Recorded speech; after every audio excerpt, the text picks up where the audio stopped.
Welcome back to Redefine Parenting with your host, Veenu Keller. We want to welcome you to Spanglish World Network and her network on Zingo TV, channels 250 and 251. Zingo TV is a free app that can be downloaded on iOS and Android devices.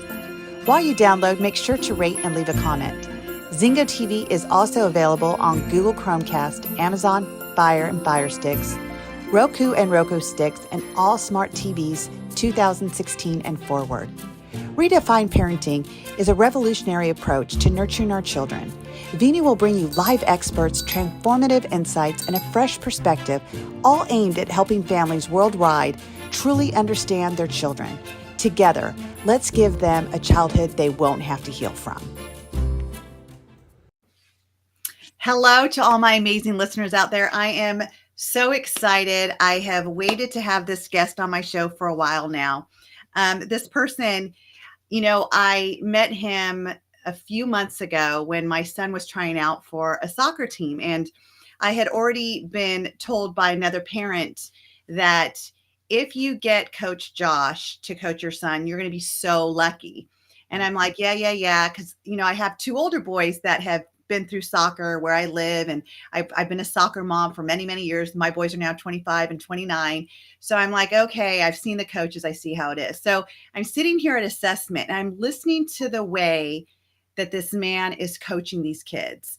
And he's asking them questions. He's giving them skills to do. He asks if anybody has any questions. And then he lets them do it. And he just watches and observes. And then he brings them all into a little huddle. And he says, okay, tell me, what is it that you guys got? What did you see that was great? What did you see that was good? What do you see could have been different? What could you have done? And I was like, who is this guy and how is he coaching these kids? And so now instead of being one of those parents that's trying to talk to other parents, I'm now focused on this man and how he's coaching my son. And I'm like, this much must be Coach Josh. So immediately after and this was just tryouts, by the way. So after this, I had to go meet him. And immediately I just had to compliment him and say, wow, I've been around coaches my entire life, raising my two boys, and I've never seen anybody coach like you. And I'm really excited. And he said very humbly, well, thank you. I appreciate the compliment. And we went on our way. And then the next day was the second day of assessments. And I was telling my husband, I'm like, I got to go. He's like, what do you mean you got to go? I'm like, I am just intrigued by the way this man coaches our son. So here now me and my husband are both intrigued and we needed to go. And so, after that, I just spoke to Josh and I said, Josh, would you please come join my show? Because I feel like you have a lot of insight to bring what we see as coaching on the field to the way we coach our kids. And so without further ado, let me just welcome Josh Newton to our show. Josh, thank you so much for taking time to be here. Yeah, it's so good to be here. And I'm humbled once again. So just thank you for the kind and sincere compliments. Super excited to be here, have a conversation to see what influence and impact people can pull away from this. Moments like this is all about what people can take and make applicable in their own lives. So really hope that from this conversation, it ends up in different places all over the world, different conversations with kids in the backyard. So really, really excited just to see some of the impact that people can take away and see what's useful for them in their lives. So yeah, beautiful. And what we wanted to talk about is, pretty much progress over perfection, the pressure that us parents have for our kids to be perfect versus looking at the progress that our kids are making on and off the field. Yeah. So I think a little bit of my background, I have been working with kids for the past 25 years. I worked in the nonprofit industry for about 20 years specifically, just mentoring, developing kids in underprivileged situations, in great situations from all different backgrounds. So I feel like I've got maybe some really good experience and good insight to be able to see patterns that have happened over the cross those 20 years. And so that's what kind of brings this conversation to life today. And so really we're talking about progress and then we're talking about perfection and that tension that both of those kind of create.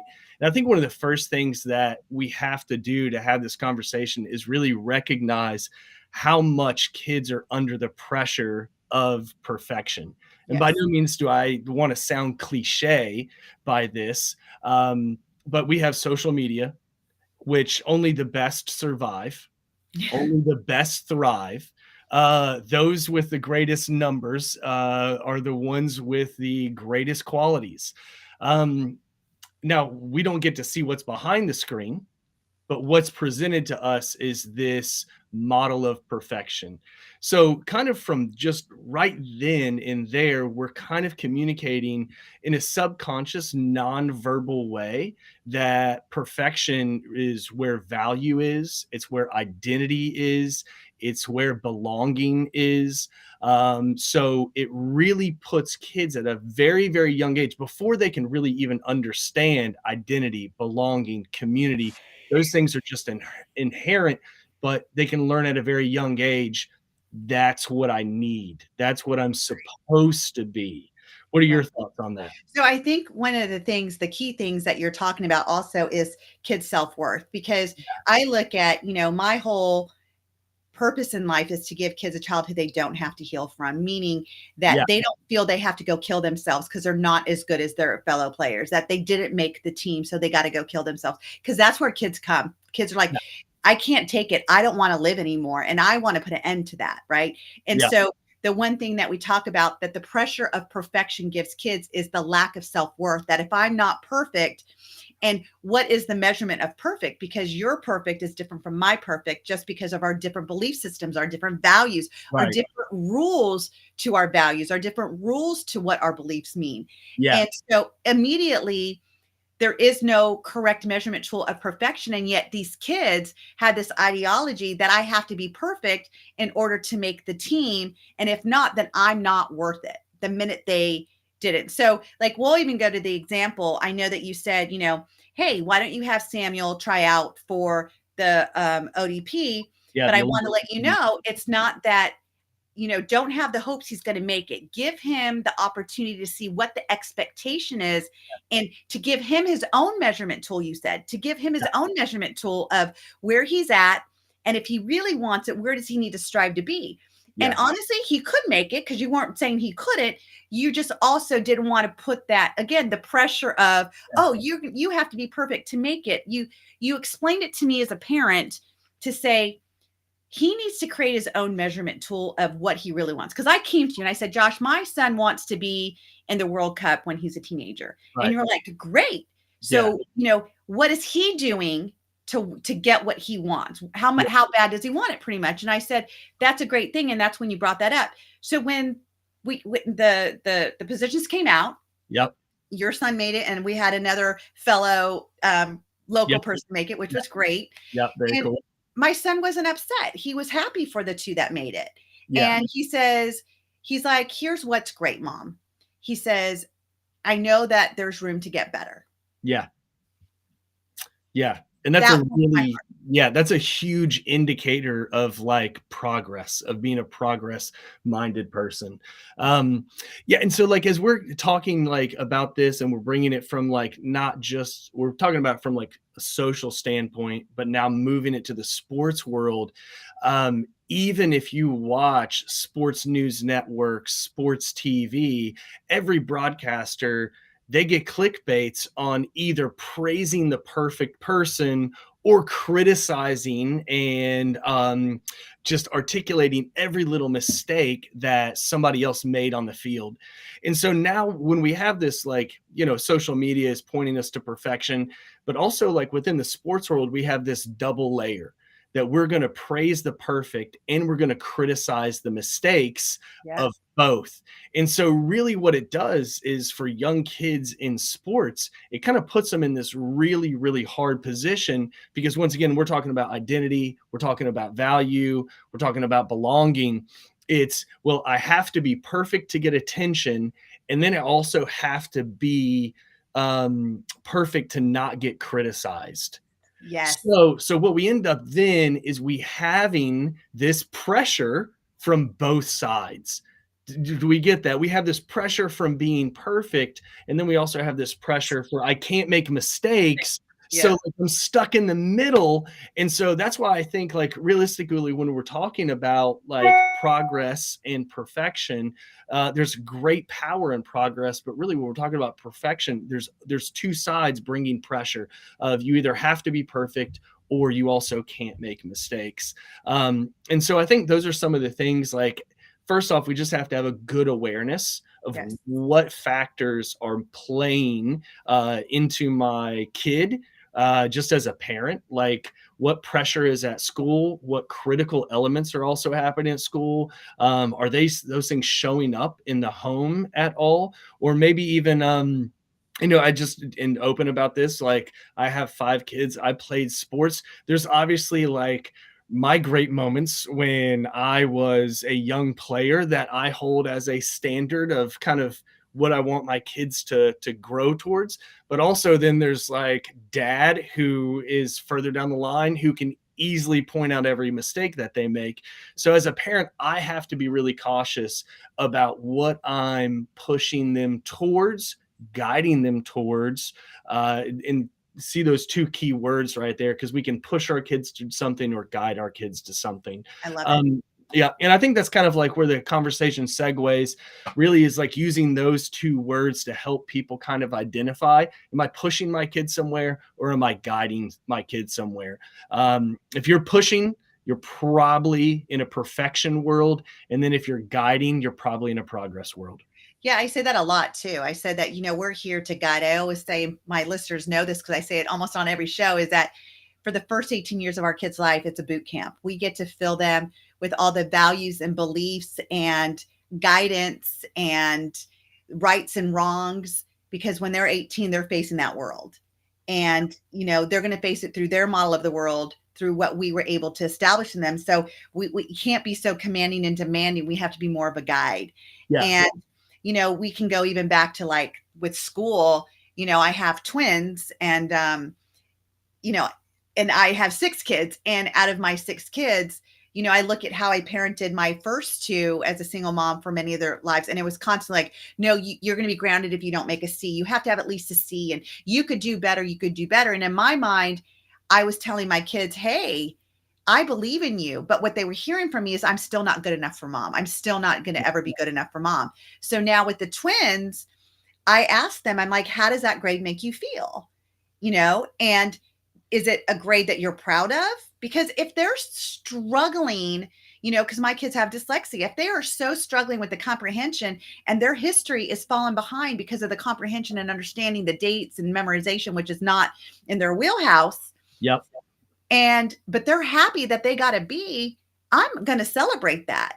Who am I to say that's bad when I've watched them put the effort into it? Yeah. And so my other child, the other twin, she feels that grades are not a big deal, and she doesn't put much concern into it. Again, I always say you have to start your habits now. Yeah. And what are you finding important? And I think also, whether off the field or on the field, it's what's the outcome here? What is the outcome we're striving for? If the outcome is perfection, you better have a good, clear idea of what perfection is, or your kids are always going to miss the mark on that. Yeah. Or is the outcome growth? Yeah. Yeah. And I like that so like when I hear that of like, what's the outcome? What are we shooting for here? And perfection is such a definitive line, but it's also such an ambiguous line. And in regards to that, so like I've coached a lot of different kids, and what works for one kid doesn't work for the same other kid. I've also coached kids who had more of a perfection-based coach prior. So when they come to me, like we're dealing with a completely different situation, to where my measurements of what quality soccer looks like is very different from a previous Correct. did. So I think that's a good indicator to help us kind of like find out where we're at. And so I think here's the biggest thing with progress, right? Progress, in order for progress to happen, you have to have some acceptance of where you're at right now. Yeah.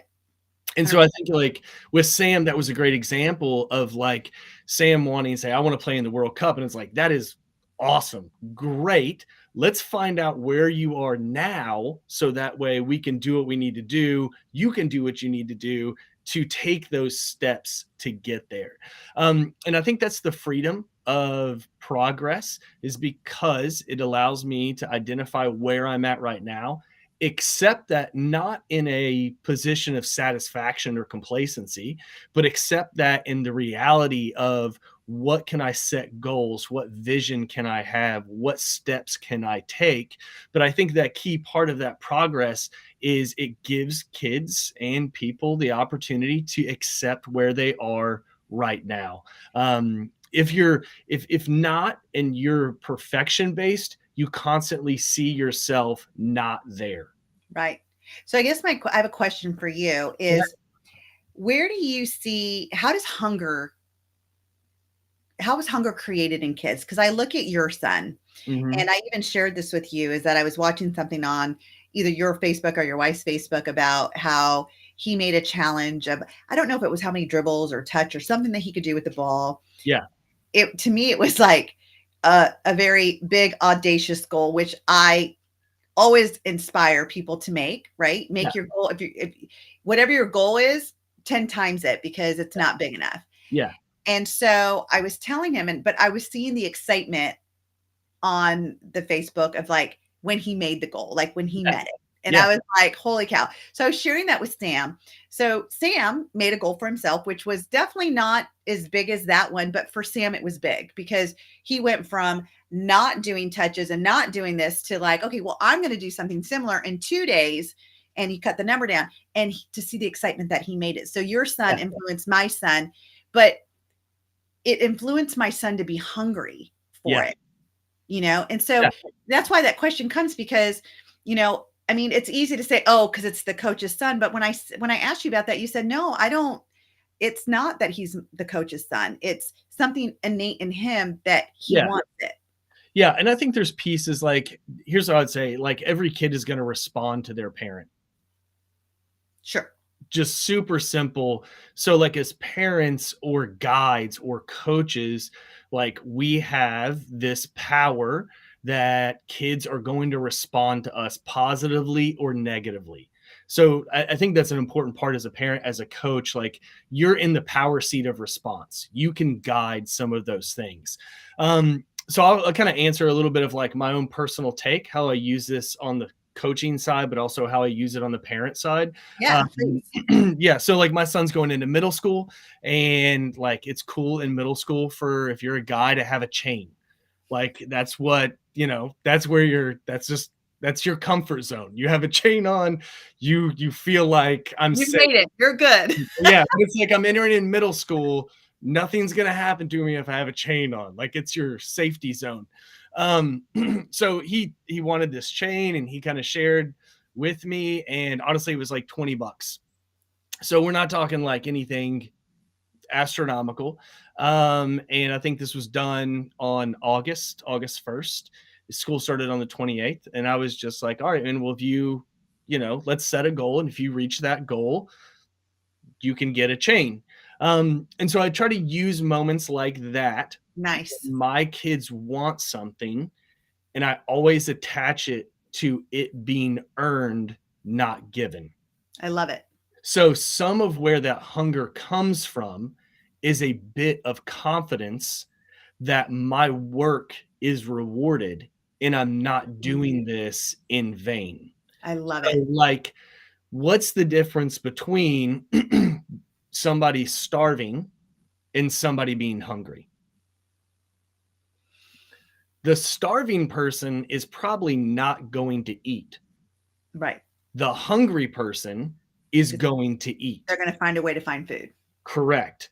So like there's a lot of kids who are starving, who are wanting to be great, who are wanting this accolades or wanting to be on the best team.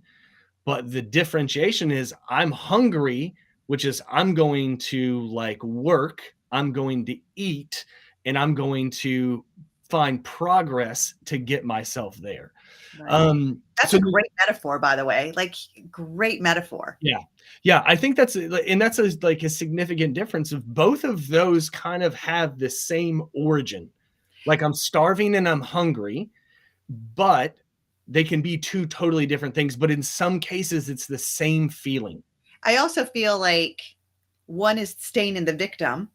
Yeah. Poor me, I'm hungry, Yep. but I'm not, I'm starving, take pity on me. And the other one is like the one that's active and it's going to find a way and it's going to, achieve. They're looking for achievement. Yeah. And I think like we could even relate this to adulthood though. Yeah. I mean, look at how many adults that are like, oh, I can't afford it. I can't afford it. And here's the deal. Here's a resource that we all have that's free and it's called time. Yeah. And it's, do we value time enough to be hungry? Yep. Or are we taking advantage of time to stay starving? Yeah. Yeah. No, Because I am where I am today because I was hungry to grow. And most people that know me and know my story, living paycheck to paycheck, telling my kids, hey, I can't afford to get, meat today because it's not payday, but next week I get paid and I can go get some ground beef on sale. Yeah. Like that was my story, like seriously 17, 18 years ago to now, it's I can't even fathom that. It's like literally a story, I'd say, because I was hungry for it. I was going to find a way to be better than I was.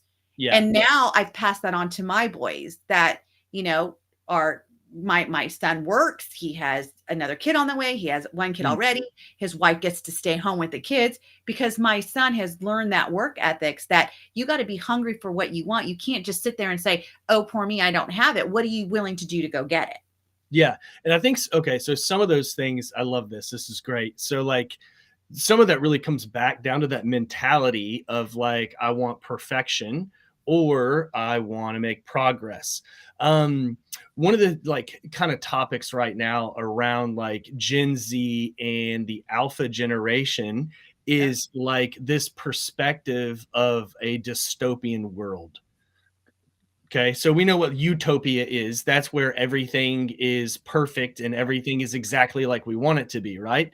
And so then like Gen Z, even a bit of like when we're talking about millennials and alpha, they have this dystopian worldview to where like nothing good's gonna happen. So why should I work for it? Because no matter how hard I work, I'm never going to be able to make it or find something good.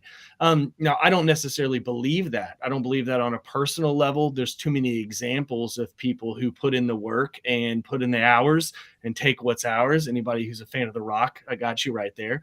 And so like, that is a tension with these young people. So like, I'm going to like bring up that idea and then kind of refer back to like this example with my son. So he wanted this chain. So I was like, all right, look, if you do 30,000 juggles with the soccer ball, I'll get you the chain. And I kind of mapped it out. I was like, look, you can easily juggle the ball 60, 75 times without it dropping. We kind of measured that out. And I kind of said, well, if you do that 20 times, that's 1,000. And you have about 28 days till school starts. And, let's just round it up to 30. So strategically, when I'm, as his dad, having this conversation with him, I first came to an agreement on what he can do. Does that make sense? So like, well, we both know and we both agree that you can do 75 juggles consistently, right? So now once we have that agreement as parents and with our kids, it gives us a really strong platform to now build on.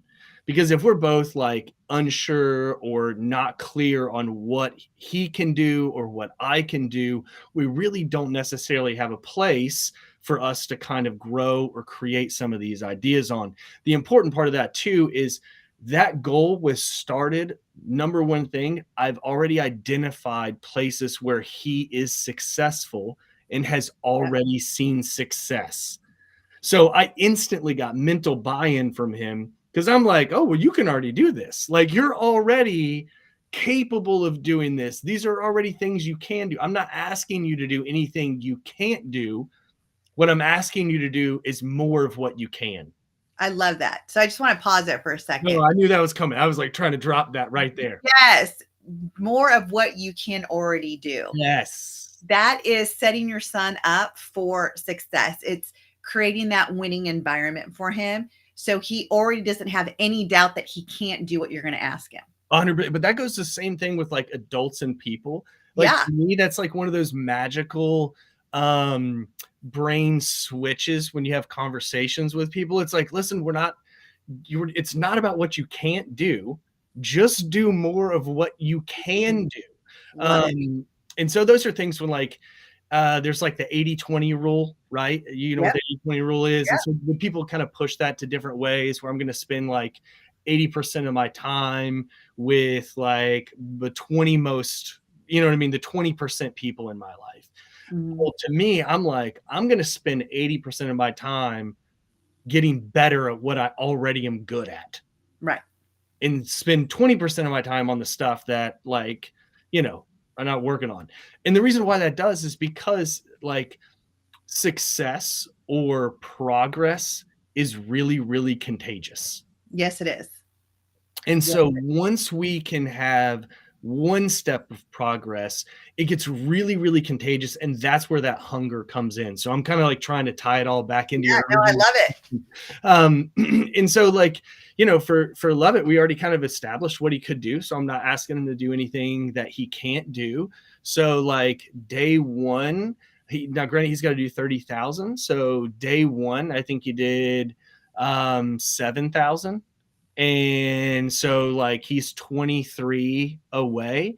And then the next day he did 12,000. And then the next day he did 11,000. And then he was done. And so this kind of, you know, goal we set out before him to where he had a time limit of 30 days, but it just goes to show once you see that you can be successful, that you can make progress, it gets really, really, really, really exciting and it becomes contagious and you're hungry for it. And then that's one of those like your kind of brain psychology takes over because we're wired as people to move forwards, not backwards. Yep. You know, we are like created to move and flow and grow and go. So we're always moving forwards. And so like then that natural part of who we are as human being kicks in and almost is like it's the cool moments of overdrive. So that kind of is like a good example, but I think it parallels really well with not just my kid or kids, but just with people in general.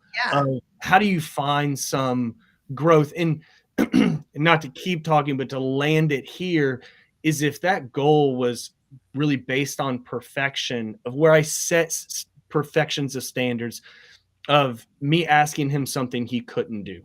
Right. Or I put a more rigid timeline on it. Or I said he had to do it only between these hours. Or I said it only had to be in this spot, or he had to use this specific soccer ball. What I did was progress is let's remove a lot of these limitations and rules. Yep. I was just going to say that. That we don't have to follow. Let's break rules, even if we want to, in a sense, and let's see what we can do. I think that is so important. So he now probably does he still wear his chain, by the way? Yeah, he does. He still wears his chain. Because he probably wears it with a lot of pride now too. And again, I'm big on kids' self-worth and look at the worth that he just established in himself for being able to earn it versus being able to give it. I have another client who makes so much money and his son wanted an electric bike and his friends got electric bikes for Christmas and birthdays and whatnot. And he just went to his parents. He's like, but why can't I get it for my birthday? They're like, if you earn half of it, we will pay the other half. Yeah. And he was so down on his luck because it was a push. It was more of the starving, right? Versus the hunger. Yeah. And so I started coaching him and I was starting to see what is he already capable of doing of making money? Yep.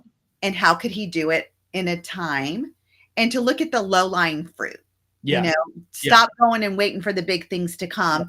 You know, you can get it quicker. Yep. If that's your outcome to get it quicker. if you would do what you can do. Like he gets $30 a car to wash a car. His parents had 2 and he can wash it every week. That's $60 in like 2 hours that you just made at 14 years old. Right. You know, like stuff like that. Yeah. So it was like 3 weeks. And I said, look, I bet you if you did XYZ, you could have that bike. It wasn't even like, and we said like 3 weeks. Yeah.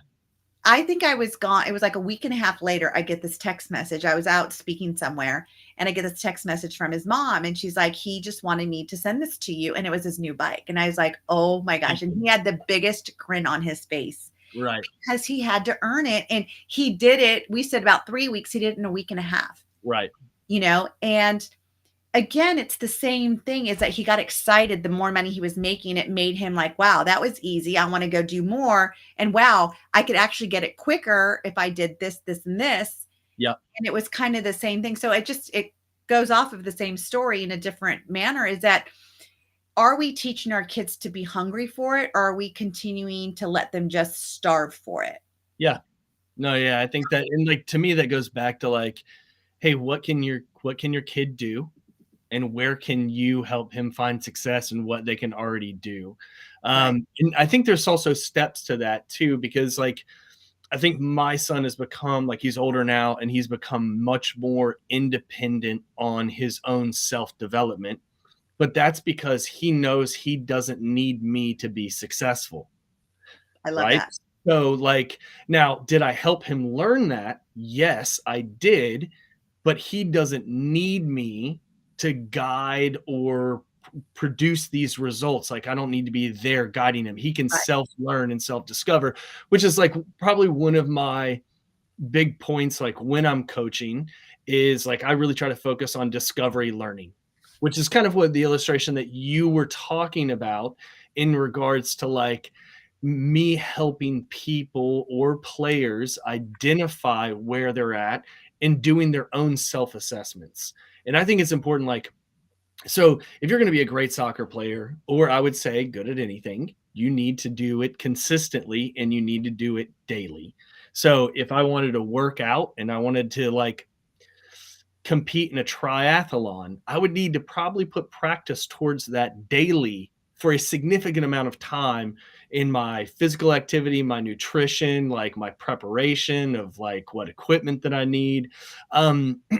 So in order for somebody to do something daily, there has to be a high level of like independent work towards it. And so when you're coaching kids, that's what you're trying to get kids to get to. I'm not necessarily trying to, at this point, like teach you everything about soccer, but I can't teach you everything about soccer. One, I don't know everything about soccer. Like, I know some stuff, but I don't know everything. If I did, I would be coaching in the Premier League, and I'm not. But also, like, I'm not with you every single day, and I'm not going to be with you your entire life. So those are moments to where it's like the best shot you have of becoming the best soccer player that you can be is you have to be able to like have the ability to assess yourself daily and reflect on that and then move and make progress the next day. Well, I say that even with my coaching. I say coaching isn't that hour we spend on the phone. Yep. Coaching is what you do with that hour the rest of the week before I see you again. Yes. So that's where the coaching is. It's, you know, us talking about the skill level and what you can do to make progression in your life. Because one of the things that I teach, you know, my clients each and every day is that there is no perfection. Like if we're going to strive for perfection, we're setting ourselves up to lose. Yeah. Because perfection by what standard and whose standard and what's the measurement tool we're going to use. So it's, let's shoot for progress. What would progress look like? What would you be able to do tomorrow that you could celebrate because you did something that you didn't do before? Yeah. You know, it really lays along the line for that. And here's what I also know, and I've learned this from my mentor and I teach it to other people too. If I tell you, you might believe me, but if you tell yourself, you're going to believe you. Yeah. And that is why that's what like really caught my ear at that assessment, was that you were asking these kids, like, first of all, you were like, what did you guys do great? I've never heard a coach say that, because most coaches are like, okay, here's what I saw here. You weren't here, you weren't there. And why did the ball get in that goal? Where were you? It's kind of like blaming and criticizing versus inquiry, curiosity. It's Yeah. you tell me what was great first. Let's just talk about what was great. What did you all do together? And I Yeah. heard one kid say, "Well, we worked as a team." Yeah. Yes, you Yeah. worked as a team. Yeah. Great. What else? And like you built upon what was great, which makes sense now because now I can see what you were aiming for is like, let's work on what's great. Yeah. Yeah. And Let's you're be doing that. positive and run with them. Let's Yeah. let's build on this thing. But then you also asked him what could you have done better? What could have been better here? What could we have done better as a team? So Yeah. you're constantly looking at not to blame people. It's you want number one, I thought you were looking for ownership. Yeah. Like, Yeah. who didn't step up? What could you have stepped up? You were looking for what they saw as a team, where they lacked as a team. Yeah. And then also skill, because that's what you're out there to do is teach you skills. Yeah. And I'm just a parent who knows nothing about soccer except for the ball needs to go this way right now. And then after halftime, it's going that way. That's all I know. Yeah. So it was and that's what intrigued me is the way that you were coaching these boys. And not one of them I felt left that field that evening or anytime I've seen you coach. Yeah. Feeling disappointed. Yeah. Yeah. Yeah. So like, that's another kind of one of the, like, I guess, pillars that I pillars, framework that I try to use is helping the sense of building community when it comes to making progress. So like, you show me your friends, I'll show you your future. I think that's something we hear often. But I think like sometimes I back it up and I just say, show me who you're around and show me your future. So it's not even friends. It's just, you show me the people that you spend the most time with, whether you're friends or not, because a lot of us spend time with coworkers that we might not hang out with outside of work, that we might not do holiday parties with or anything, but those are the people who we're going to be like. So what I want to do is when I'm asking that question as a group, what I want them to do is start having a sense of community awareness of where they're at, but also where other people are at. Now, kids who are very perfection focused, they have a hard time in those moments. All teams have a hierarchy, right? There's always going to be somebody who's here and somebody who's here. Not necessarily what I always use the word is in development. This person's just made more progress. You're here. That doesn't mean you can't make that progress. They've just made that either faster or earlier. But that's what I mean by that hierarchy. Does that make sense when I say that? Kids who are perfection based do not like that. Do not like that at all. They have a really hard time. And here's how you know. If your kid is emotional at soccer games, they're usually, or anything emotional, if they respond emotionally, they're perfection oriented. If you see your kids respond, or a kid respond with aggression, so like we all see that soccer game or the sports game, and then all of a sudden one kid just gets overly aggressive. Yep. That's a very perfection reaction. So here's another one is if you see kids becoming socially dependent, that's a very perfection oriented way, because if I can't perform to perfection, what I'm then going to try to do is make this training session a social situation. Right. So it avoids me having to deal with where I'm falling short. Right. Does that make sense? Yeah, it's an avoidance tactic. Yeah, it's 100%, and it's avoidance tactics. Or you see kids become super hyper focused on one thing. So like you'll see like a cool soccer move is like a rainbow where kids try to flick it over their head. And then that's the only thing they're practicing throughout all the different pieces. So those are some indicators. And I think as a parent and even as a coach, like if I'm going to become the people who I'm around, like what are some indicators of whether this person's making progress or this person's focusing on perfection? And that's kind of that group scenario within that soccer team is. So let me ask you a question real quick, Josh. Yeah, go ahead. As a parent, I see this with all players. So how do you distinguish? Because I think with some kids, They want to win. That's their perfect. If they Yeah. win the game, Yeah. they were perfect, right? So when you have a team that wants to win, Yep. and they're falling short the first half, let's just use sports for this. Yeah. They're falling short the first half. You see all the kids, their demeanor, right? Yep. And then there are such coaches as you guys, because I've seen it, that are like, you know what, shake it off. So what? So Yeah. you use that for practice. What are we doing great as a team? What do we need to keep doing? And what do we need to build on, Yeah. for the second half? And all of a sudden you see that team come back and they're like, wow, where was this team before, right? Yeah.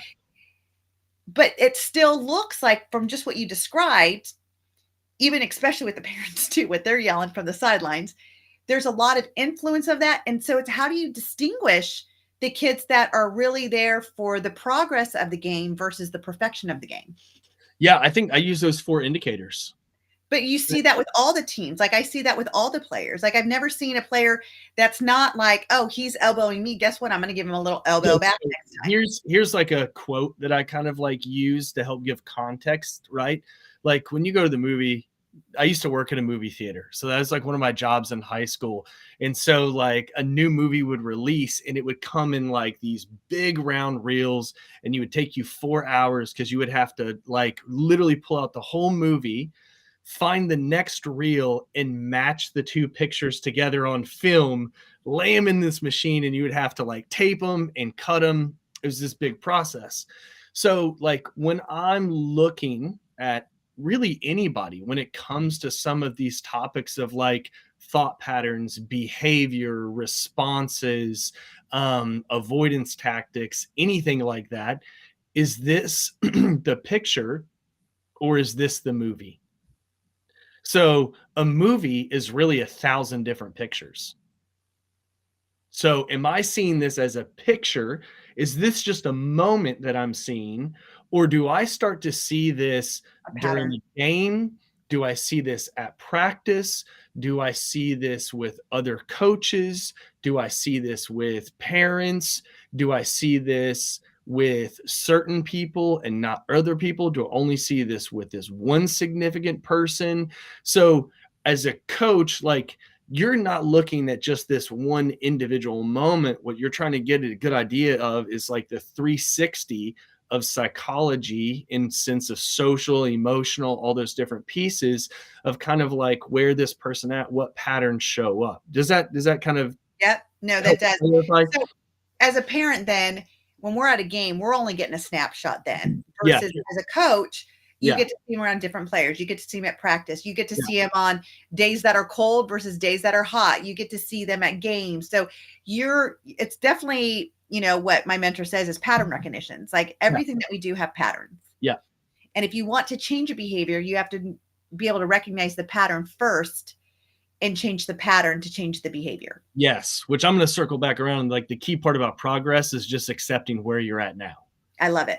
100%. You know what I mean? Like that's where it's like, progress, but where am I right now? If I don't understand the pattern, if I don't locate myself, like I can't make progress anyway. Yeah. So I think to me, the whole progress part is acceptance. Like maybe like I have controlled the narrative of my journey. Maybe I'm somewhere in my journey where stuff has happened to me that was out of my control. Regardless of whether you're rolling that, there's still a piece that you can accept. This is where I'm at right now, and I can do something about it. Love it. Love it. Love it. Love it. I love that.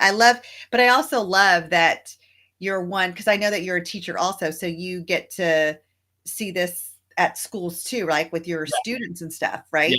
Yes. And I think it would also, when you start to recognize patterns, you could also, you're able to help kids. You're able to help them see. How do you, as a teacher, as a coach, as a dad, how do you help kids start to recognize their own patterns so they can change it? Well, okay, I'm going to say this first, because I think this is somewhat of an important dynamic to like segue into this pattern. So I'm a high school teacher, and I specifically work with within the EC world, which is exceptional children. So this is students who have IEPs, which is an individualized education plan. And what we're here as a school to do is provide accommodations for students who have difficulties learning, behavior, emotional pieces. And so kind of one of my roles at the school in the EC department is they come to me for a whole class period and I help them work on their specific goals. And so we look at their other class grades. I ask them questions. Why did you do well in this assignment? What's wrong with this? Why was this difficult?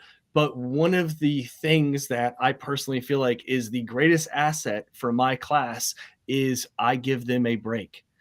I will put on music and we can have 25, 30 minutes of free time to where, as long as you're not being disruptive, you have the freedom to choose whatever you want to do right now.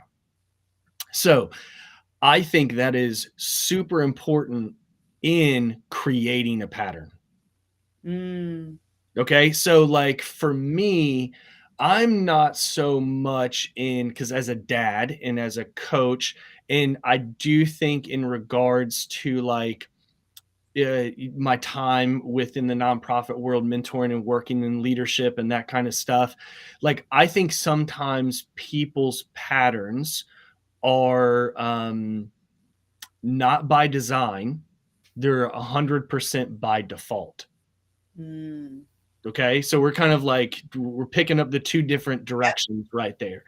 So, like, I've kind of found it a little bit faster, one, and a little less deep in a sense of opening Pandora's box. Because if I start going into what is your pattern, a lot of times, because people's patterns are just by default, it gets way too much into this blame, victim, subject to all this other stuff. And so instead of like now getting them wrapped up in, well, this is because of this. So if I'm going to change this, I got to change that, or I got to get out of this situation, or I can't be in this situation anymore, which sometimes you just might need to have to ride that situation out and do the best that you can in it. Absolutely. So, okay. So what I really kind of try to like is, where can you take that break? And then where can you start fresh? I love it. Can you use some space to gain control? Does that make sense? So therefore you have the capacity to make choices after this. There's the analogy of the elephant and the rider. Have you ever heard of this before? No, but tell me. Elephant and the rider, it's kind of like an old kind of like African proverb of wisdom and guidance. Yeah. So your elephant is going to be your emotions, and it's going to be your heart, and it's going to be all that your kind of inner soul desires, and what it longs for. And then your rider, who's the rider of the elephant, that is going to be your logic, your facts. I know what's best for me, and all of these different things. So if you starve your elephant long enough, it can overtake. It can control your logic, and it can over control your reasoning. So there has to be this balance in order for the rider to stay in influence, right? Not necessarily control, but if he wants to be in the influence over the elephant, he has to make sure he's taking breaks to feed it for what it needs. Nice. So for us, especially when we are often making changes or we're on the cusp of wanting to make changes, we really get focused on the logic side of it, the grind side of it. Let's make these hard choices. Let's lock in. I know this is what I'm supposed to do. Well, the reason that never lasts is because your emotions are going to get the best of you.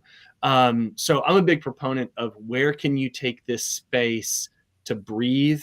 Where can you give your space the understanding that you are in control and you do have choices? I love that. I love that. And that's what we also, you know, preach to any kid that's having a behavioral issue. It's like, take a breath. Yeah. Take a breath. Just like, let's just stop. Let's leave this. And I talked about this on my show, I think last week, where I said, stop, reevaluate, refresh. Yeah. Like, let's just stop what we're doing. Let's stop the argument. Let's stop the upset. Let's reevaluate what's going on here. Are we trying to have control? Like how is our outcome changed to now wanting control? Because that's really where, when expectations aren't met and someone needs control, that's where the angst comes in. And let's refresh. Let's start over. Yeah. And it's kind of like what you're saying. And I think that is amazing that you say that. I also feel that, going full circle back to our conversation about progress versus perfection, what I have noticed too, and I'm curious what you've noticed being a coach and a teacher, the amount of kids that deal with anxiety now is just off the chart. Like it's just off the chart. Yeah. And it is, and I know we're running out of time, but I really feel it's that pressure of perfection that creates that anxiety of not knowing the right formula, the right way to make perfection, and the consequences internally that they're going to feel if they don't meet it. Yeah. And so like, I'll kind of like wrap up on my side. So I think perfection is all about control, right? Yeah. And that's where anxiety comes from. Yep. Is like, I can't control these situations. I can't control what happens to me. Progress is all about, to me, the acceptance of it. Why can you accept this? Because I can still choose. Yes. So perfection, I can't choose and I don't have control. But progress is I can accept things that happen to me because I can choose how I respond to them. I can choose where I go from here. And that's a beautiful thing when you can help kids where like you're not in control, but you still have the opportunity and power to choose. You can take steps forward. You can choose to do one step at a time. You can choose to put your shoes on. Like those are all pieces of progress. And I think there's a lot. I feel like we could talk for hours on this. Absolutely. And I definitely want to have you back because I think that this has been such a quality conversation. Like I literally am going to go rewatch my show because you dropped pearls of wisdom. I love the metaphors with the starving versus hunger. I love the strategies that you actually were able to give our audience worldwide, just how to create that hunger in our kids, just by being an influence. And, like I always tell my listeners, be curious, not critical. Yeah. Because when we're curious, we're able to influence our kids more because they don't feel judged. That's great. I love it. So thank you, Josh, again for being here. And I can't wait to have you back. It was an honor. And have a great night. Thanks. Thank you for joining us on another episode of Redefine Parenting with Veenu Keller. Follow her on Instagram at Veenu Inspires. To learn more about Veenu, as well as download her free ebook now, go to www.veenuinspires.com. This show can also be heard on Spanglish Radio Network. Please check out www.spanglishworld.ca for all your news and programming. Spanglish World. Watch it, hear it, read it, download it.